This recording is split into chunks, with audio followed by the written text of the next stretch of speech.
علیکم، میں امداد سمرو گل پلازا کراچی کے حوالے سے ایک نیا زاویہ، نیا اینگل سامنے آیا ہے، اور وہ یہ ہے کہ یہ آگ لگی تھی یا لگائی گئی تھی، یہ حادثہ تھا، واقعہ تھا، یا پھر یہ ایک سازش تھی، بلڈر مافیا کی سازش۔ کراچی کے میں جناح روڈ پر رمپا پلازا کے بالکل ساتھ ایک بڑا پلاٹ، صرف 3 منزلہ عمارت پر، تو نظر مافیاز کی ہوگی اس پر، لہذا اب کہا جا رہا ہے کہ آگ لگی نہیں ہوگی، آگ لگائی گئی ہوگی۔ اس زاویے سے تحقیقات ہو رہی ہیں، نہیں ہو رہی، اور تحقیقات میں اب تک کیا سامنے آیا ہے وہ میں نے آپ کے سامنے رکھنا ہے۔ اور گل پلازا میں لگی آگ تو بجھ گئی، لیکن راکھ سے لاشیں نکلنے کا سلسلہ ابھی تک جاری ہے۔ ایک ہی دکان کے اندر سے 30 لاشیں، بلکہ لاشیں کیا ہیں، انسانی اعضاء جو جلنے سے بچ گئے، جو ہڈیاں، جو دیکھ کر اندازہ لگایا جا سکتا ہے کہ اتنے انسانوں کی باقیات یا اعضاء ہیں، 30 ایک ہی دکان کے اندر سے۔ اور اسی وجہ جو ویڈیوز بعد میں سامنے آئیں آگ لگنے کے بعد، جو لوگ وہاں نکلنے کی کوشش کر رہے تھے، وہاں سے بچنے کی کوشش کر رہے تھے، یا ایک نوجوان کی آڈیو سامنے آئی تھی، وہ کہہ رہے تھے کہ جی اپنے میسج کیا کہ جی میں تو پھنس گیا ہوں، اب میں آڈیو میسج کیا تھا انہوں نے، میں یہاں سے نکل نہیں سکتا، میں نہیں بچ سکتا، اگر میں نے کسی کا دل دکھایا ہو تو مجھے معاف کر دیجیے گا۔ انہوں نے اہل خانہ کو میسج کیا تھا، اپنے گھر والوں کو۔ پھر ایک ویڈیو ہے جس میں لوگ کوشش کر رہے ہیں کہ کوئی دروازہ مل جائے جہاں سے نکلے، وہاں سے آوازیں آتی ہے اس ویڈیو میں کہ مسجد کی سائڈ والا دروازہ توڑے، یعنی جو داخلی راستے تھے وہ بند تھے۔ ایک چیز تو طے ہو گئی کہ گل پلازا کی جو یونین تھی، ایسوسی ایشن تھی، انتظامیہ تھی، انہوں نے 179 دکانیں جو داخلی راستے ہیں ان پر بنائے، خارجی راستے بند تھے، خارجی راستوں پر بنائے۔ تو وہ لوگ جو ہیں وہ ایک آدھ راستہ لوگوں کے لیے بچا تھا نکلنے کے لیے، اور جو بچا تھا وہاں پر بھی سامان پڑا ہوا تھا۔ یہ ایک تو ایک زاویہ کہ آگ لگ گئی، آگ نے چاروں طرف سے گھیر لیا، سامان ایسا پڑا ہوا تھا، آرٹیفیشل جو پھول پڑے ہوئے تھے، آرٹیفیشل گلدان، پلاسٹک کا سامان تھا، اس کے علاوہ اپنا فوم، اس کے علاوہ جناب کپڑا، طرح طرح کی ایسی چیزیں، پرفیومز، اسپرے، طرح طرح کی وہ چیزیں جو آگ پکڑتی ہیں وہ پڑی ہوئی تھی، لہٰذا آگ آنن فانن اس نے پورے پلازا کو گھیر لیا۔ اب اس میں تحقیقات کچھ سامنے آئی ہیں کہ جی یہ پلازا کب بنا تھا،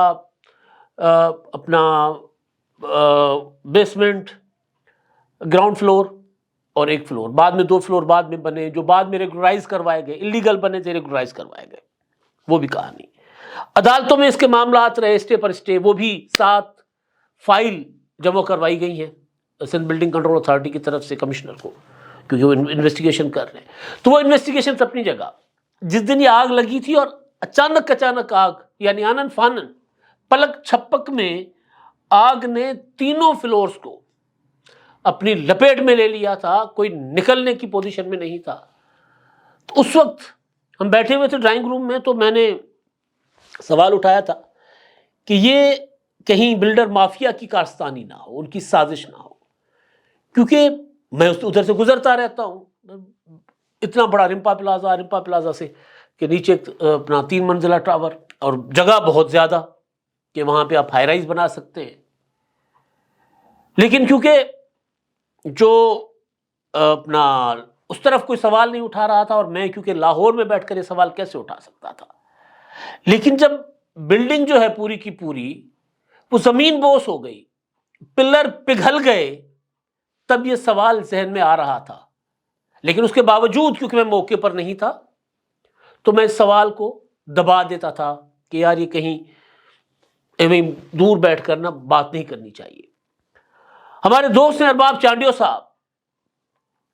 وہ موقع پر موجود تھے، کراچی کے سینئر جرنلسٹ ہیں۔ فیصل ایدھی صاحب جو عبدالستار ایدھی صاحب کے صاحبزادے ہیں، اب اپنے والد کے نقش قدم پر چلتے ہوئے وہ یتیموں کو گھر فراہم کرتے ہیں، وہ لاوارث لاشوں کو کفن دفن دیتے ہیں، وہ آوارہ جانوروں کا بھی خیال رکھتے ہیں، کسی بھی مصیبت میں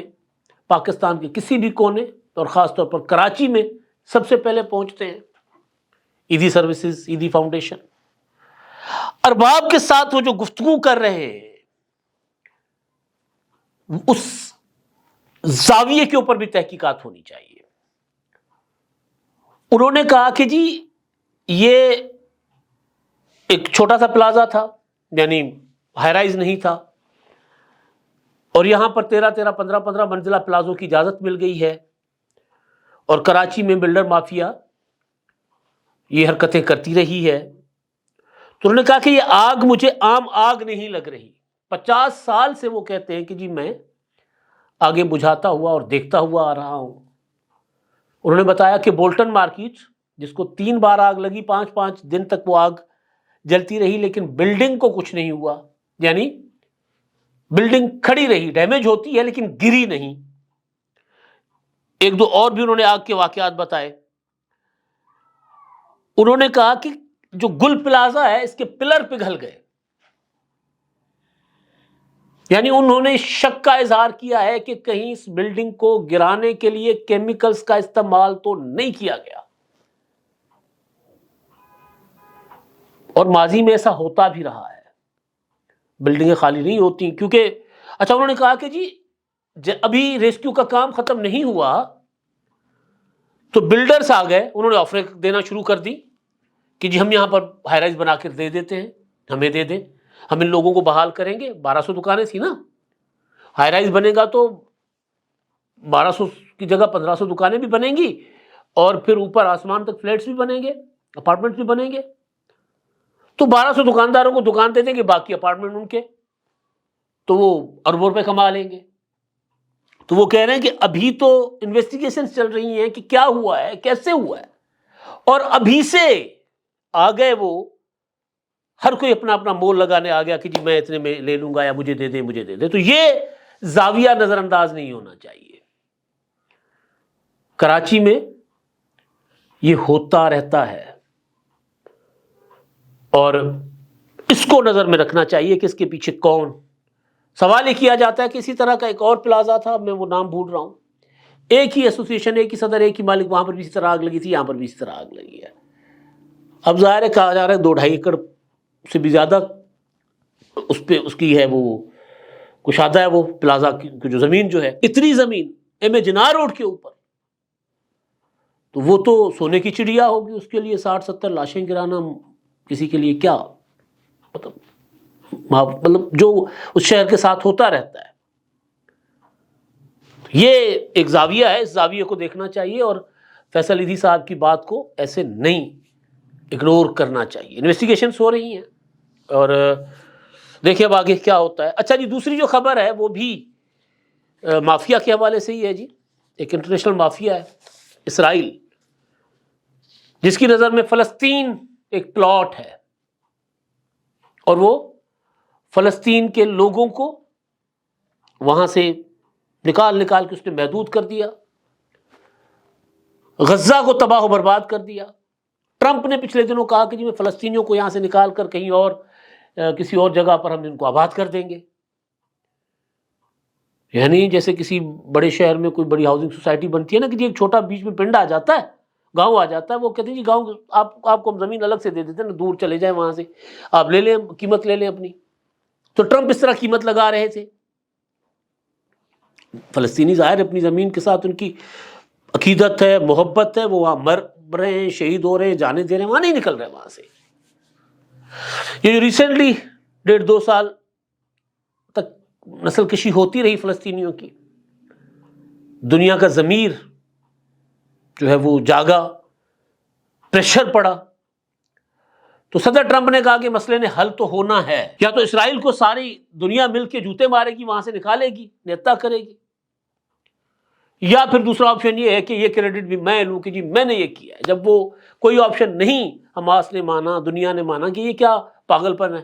کہ جی آپ کہہ رہے ہو کہ جی ہم نے ان کو الگ کہیں بسا دیں گے جا کر. یہ ایک ملک ہے، یہ ایک دھرتی ہے، ایک ثقافت ہے، ایک تاریخ ہے ان کی. گھر تو دوبارہ دوسری جگہ پر بس سکتے ہیں، لیکن انسان اپنی دھرتی سے جو جڑا ہے وہ نہیں جا سکتا، کہیں نکل سکتا وہاں سے. وہاں گھر بنا لیں گے، بیت المقدس کدھر جائے گا؟ تو بڑا کچھ وہاں پر دنیا نے ٹرمپ صاحب کو برا بھلا کہا، تو پھر فارمولہ بنایا گیا کہ سیز فائر کروا لیتے ہیں، پھر وہاں پر امن فوج لگا دیں گے، پھر ان کی بحالی کے لیے کام کریں گے۔ اب ایک پیرالل کہا جا رہا ہے کیونکہ اقوام متحدہ، کچھ لوگ کہہ رہے ہیں اور ٹرمپ کہہ رہا ہے کہ نہیں وہ پیرالل اقوام متحدہ نہیں ہے، بورڈ آف پیس، کوئی 60 ممالک کو انہوں نے نامزد کر کے ٹرمپ صاحب نے، اور کہا کہ پہلے مرحلے میں وہاں پر